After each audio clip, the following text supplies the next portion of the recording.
Dalam Yudaisme, akhir zaman biasanya disebut hari-hari terakhir, atau bahasa Yahudinya Aharit Hayamim, sebuah ungkapan yang beberapa kali muncul dalam tanah perjanjian lamanya bangsa Yahudi.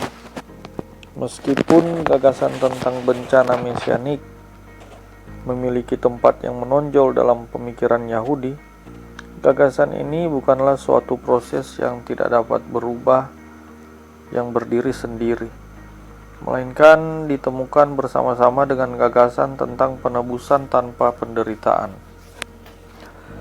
Kedua gambaran ini kadang-kadang dilihat sebagai dua kemungkinan yang berbeda untuk masa depan Israel. Akhir zaman dalam eskatologi Yahudi meliputi sejumlah tema yang saling terkait.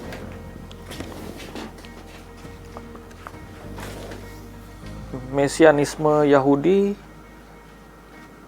itu secara garis besar terdiri dari 3 paham yang mereka yakini.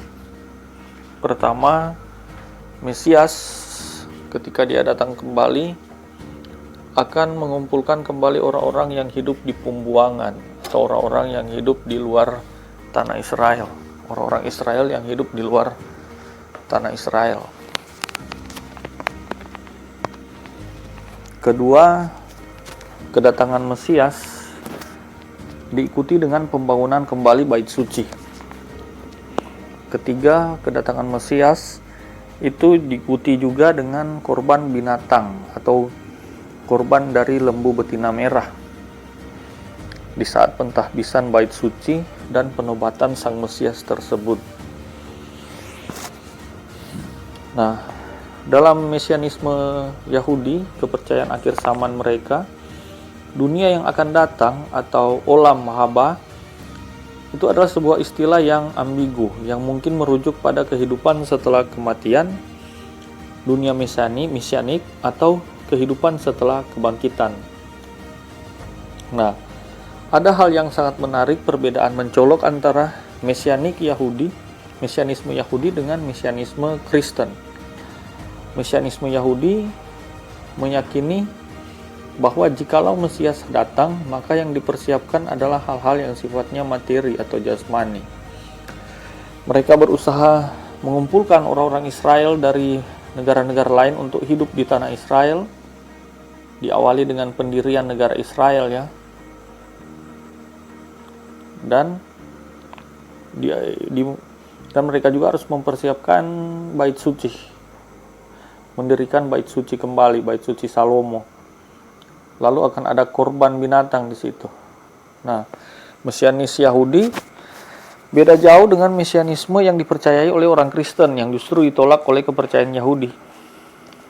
Mesianisme dalam kekristenan, kita mempercayai bahwa Tuhan itu datang sebagai raja dalam wujud manusia secara rohania ya. Dia adalah raja dalam kemuliaan yang sifatnya rohani, bukan kemuliaan yang sifatnya duniawi. Memberikan diri berkorban bagi kita dan dia sendiri yang menjadi korban untuk keselamatan kita. Dan bait suci yang dia maksud adalah bukan pada bangunan tapi pada diri pribadinya sendiri dan gerejanya. Gerejanya di sini juga bukan bangunan tetapi umat-umat yang percaya. Ini perbedaan yang sangat mencolok antara mesianisme Yahudi dan mesianisme kekristenan atau iman Kristen.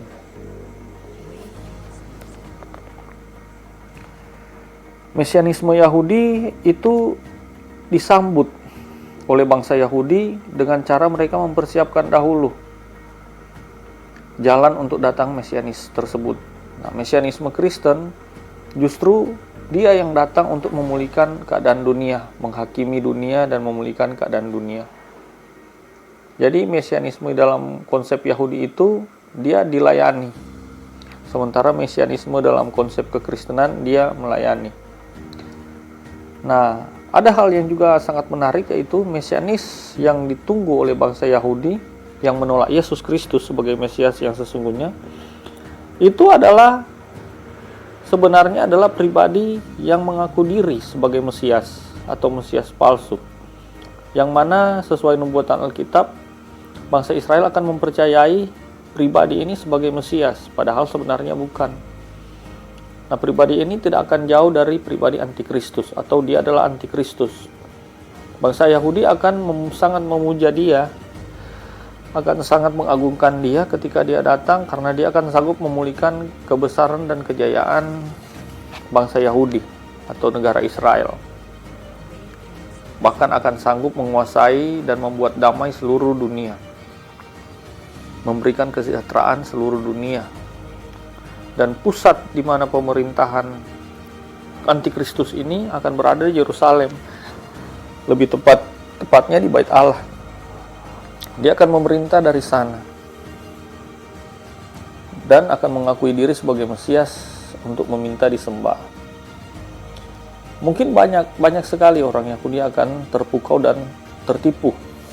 Namun mereka yang mempercayai iman Kristen tentu sudah menyadari hal ini dan tahu akan nubuatan Alkitab tentang pribadi tersebut, yaitu Mesias atau juru selamat palsu. Nah, Mesias yang kita nantikan sebenarnya sudah datang 2000 tahun yang lalu dan akan datang kembali.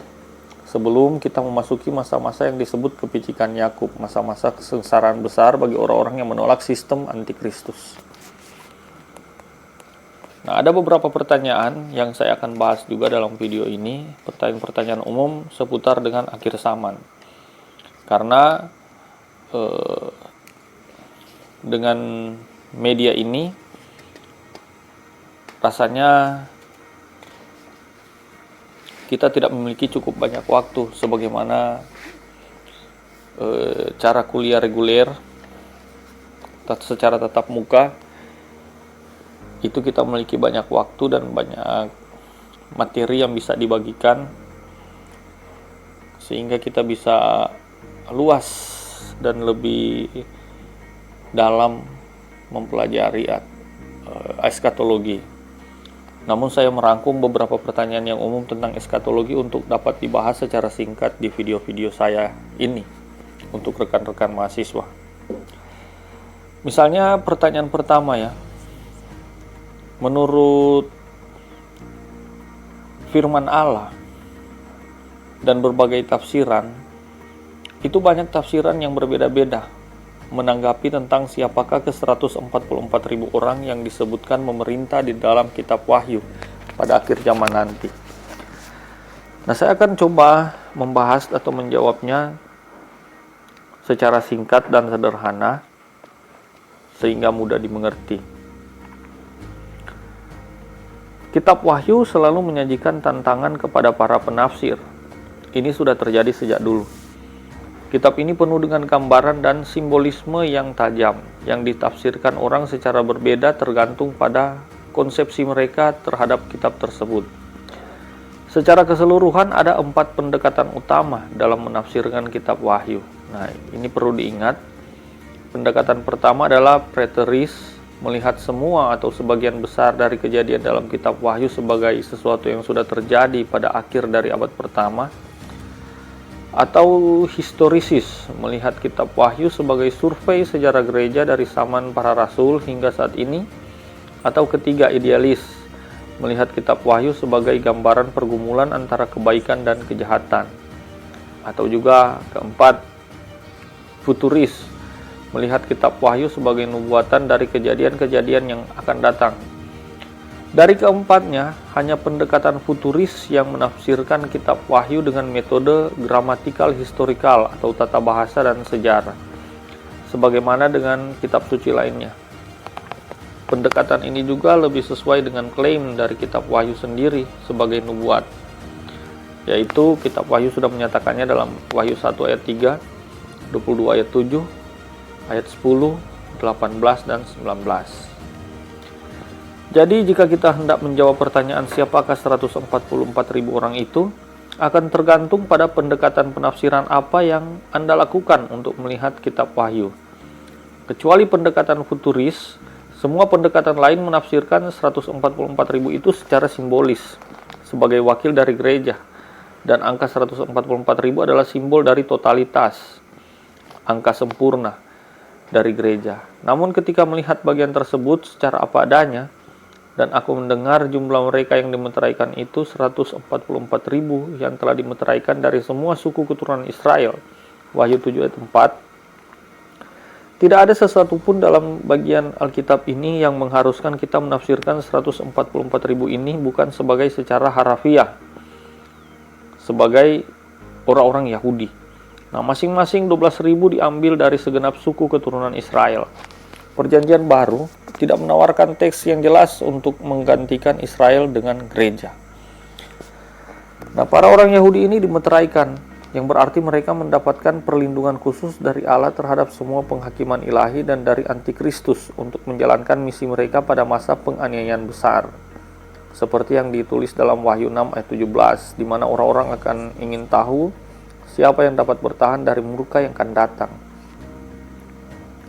Masa penganiayaan besar adalah masa 7 tahun yang akan datang di masa antikris, di mana Allah akan melaksanakan penghakiman ilahi terhadap mereka yang menolak Dia dan menggenapi rencana keselamatannya bagi orang Israel. Semua ini adalah seturut dengan wahyu Allah kepada Nabi Daniel.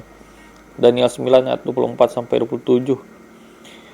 Nah, ke-144.000 orang Yahudi adalah semacam buah yang pertama. Wahyu 14 ayat 4 dari bangsa Israel yang ditebus yang sebelumnya telah dinubuatkan, yaitu dalam Sakaria 12 ayat 10, Roma 11 ayat 25-27. Dan misi mereka adalah menginjili dunia setelah pengangkatan atau rapture dan mengabarkan Injil selama masa penganiayaan besar. Sebagai hasil pelayanan mereka, jutaan atau kemudian daripada itu aku melihat sesungguhnya suatu kumpulan besar orang banyak yang tidak terhitung banyaknya dari segala bangsa dan suku dan kaum dan bahasa, berdiri di hadapan tahta dan di hadapan anak domba, memakai jubah putih dan memegang daun-daun palem di tangan mereka, akan beriman kepada Kristus, sesuai ditulis dalam Wahyu 7 ayat 9. Banyaknya kebingungan mengenai ke-144.000 orang itu dikarenakan oleh doktrin yang salah dari salah satu aliran yang kita kenal sebagai aliran saksi-saksi Yehova. Saksi-saksi Yehova mengklaim bahwa 144.000 adalah batas dari jumlah orang-orang yang akan memerintah bersama Kristus di surga ataupun di kerajaan Yerusalem baru, yang menikmati kekekalan bersama dengan Kristus. Ke-144.000 itu memiliki apa yang oleh pada saksi Yehova katakan sebagai pengharapan surgawi. Mereka yang tidak lahir kembali akan menikmati apa yang mereka sebut sebagai pengharapan duniawi.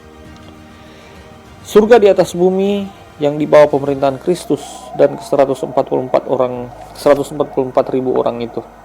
Nah, kita melihat dengan jelas bahwa pengajaran dari saksi Yehova mendirikan kasta dalam masyarakat dengan kelompok penguasa, yaitu 144.000, dan mereka yang diperintah Alkitab tidak mengajarkan doktrin kelas ganda semacam ini. Nah, adalah benar menurut Wahyu 20 ayat 4 bahwa ada orang-orang yang akan memerintah dalam kerajaan 1000 tahun bersama dengan Kristus. Orang-orang ini akan terdiri dari gereja, orang-orang percaya dalam Yesus Kristus, orang-orang suci perjanjian lama, orang-orang percaya yang mati sebelum kedatangan Kristus yang pertama kali, dan orang-orang suci zaman penganiayaan besar, mereka yang menerima Kristus pada masa penganiayaan besar. Namun Alkitab tidak membatasi jumlah dari kelompok ini. Lebih lanjut lagi, kerajaan 1000 tahun berbeda dari kekekalan yang akan ada pada akhir dari masa 1000 tahun. Pada waktu itu Allah akan berdiam bersama kita di Yerusalem baru. Dia akan menjadi Allah kita dan kita akan menjadi umatnya, di Wahyu 21 ayat 3. Nah, warisan yang dijanjikan kepada kita di dalam Kristus dan yang dimeteraikan oleh Roh Kudus, seperti ditulis dalam Efesus 1 ayat 13-14, akan menjadi milik kita dan kita akan menjadi pewaris bersama dengan Kristus, yaitu Roma 8 ayat 17. Jadi yang menikmati kebenaran dan kemuliaan kerajaan Allah bersama-sama dengan Kristus itu sudah dijamin oleh Kristus sendiri. Bahkan dalam kitab Yohanes, bahwa kita semua yang percaya kepada Dia memiliki hak yang sama untuk tinggal bersama-sama dengan Dia.